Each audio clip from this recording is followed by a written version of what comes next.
Hi, I'm Nate Seberg, and this is One Day Ahead. Welcome to the summary and analysis of Romeo and Juliet, Act 5, Scenes 1 and 2. Quick reminder, this is not a spoiler-free video. Fair warning, but if you're good to go, then buy you some poison and fetch you a crowbar as we dive into Romeo and Juliet, Act 5, Scenes 1 and 2.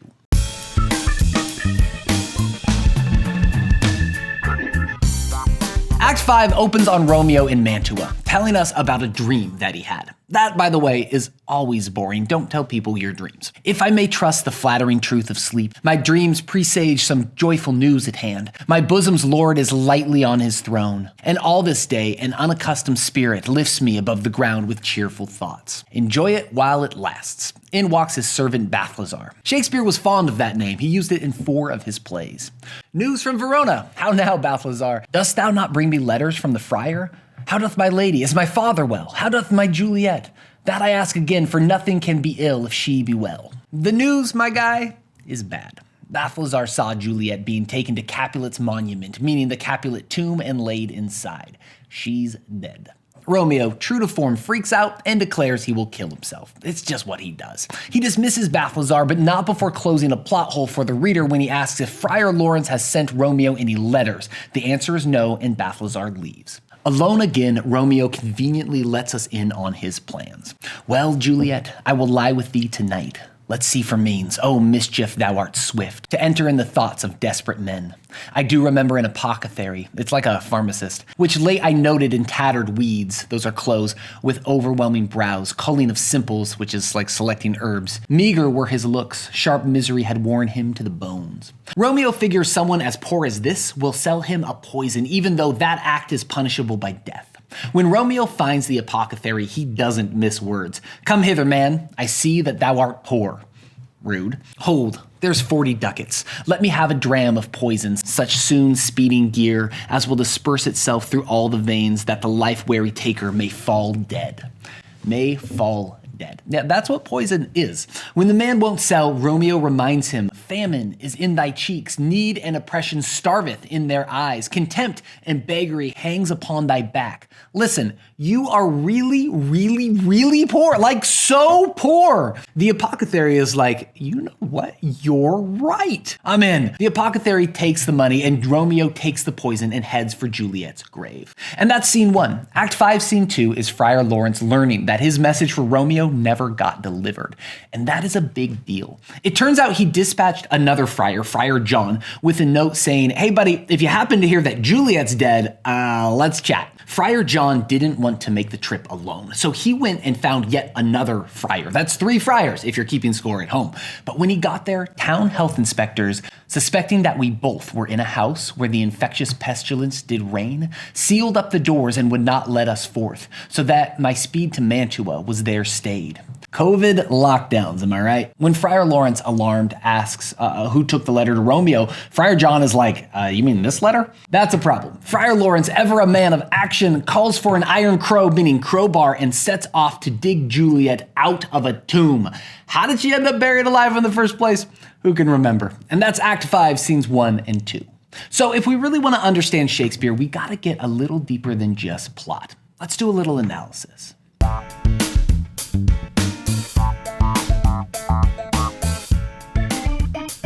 These scenes are connective tissue. They move the pieces around the board, setting up the end game. We need to get Romeo back from playing with a stick in Mantua, and we need the friar to realize his plan it's unimaginable, but it has gone awry, and we need everyone to converge on the tomb. But there are 2 things worth pausing to consider. The first is that we have a pretty standard literature trope operating here. This shows up in all the stories dealing with fate. Basically, it's when a character tries to avoid their fate, and that very act of avoidance is the thing that causes it to happen anyway. And we, humans, we are fascinated with this idea. It's part of our earliest stories. It creates tension and dramatic irony. It's also inherently tragic. And we see it right here. When Romeo hears of Juliet's death, he cries out, "Then I defy you, stars." He thinks fate is conspiring to keep him and Juliet apart, and he will defy fate by killing himself to be with her.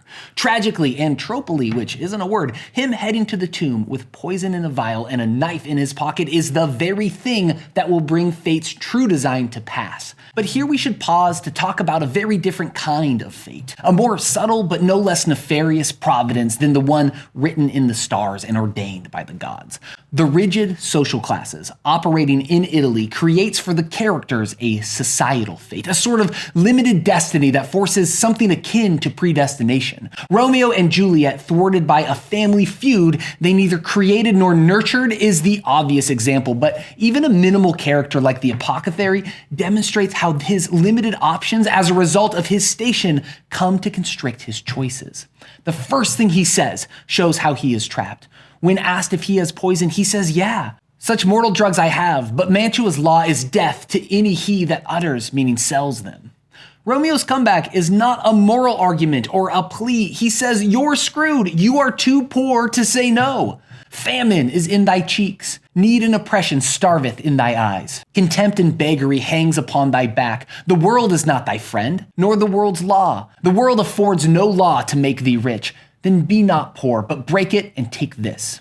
You have no choice but to break the law. And the apothecary knows he's right. Why else would he have made a product he can't legally sell? The apothecary says, "My poverty, but not my will, consents."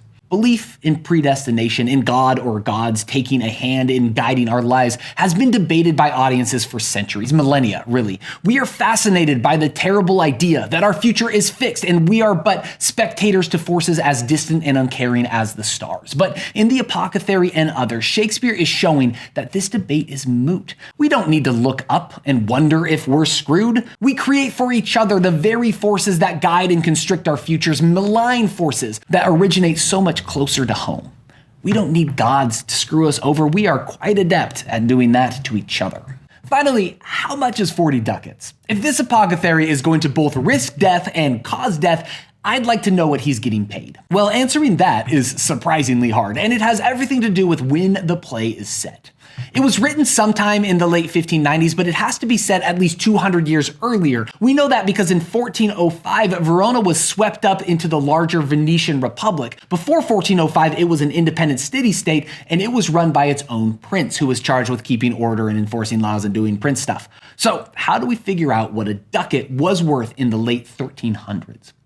Well, that is so much harder than it sounds. The shortcut is simply figure out what a ducat weighed, which was 3.5 grams, and then multiplying that by the price of gold. And now a ducat was 98.6% gold. So 40 ducats, 3.5 grams of gold each, $57 a gram, which was gold this morning, and we end up with $7,980. The thing is though, that number is mostly meaningless. The price of gold fluctuates so much that it doesn't tell you anything about its actual value at the time. What could it really buy? How hard was it to earn? A much better way to compare is to convert that money into labor for a job that we still have today.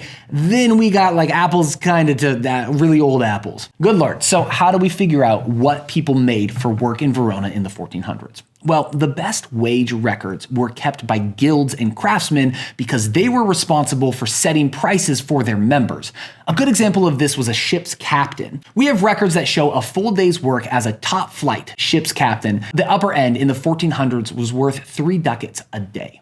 Assuming they worked 200 days a year, they could be pulling down 450 ducats a year. Compare that to the top end of a captain's salary today, which is 120K. And now we have a very rough way to translate. A little cross multiply and divide shouts to 6th grade math, and we get $10,600 for a little black market commerce in poison. Is that sort of money worth the risk to you?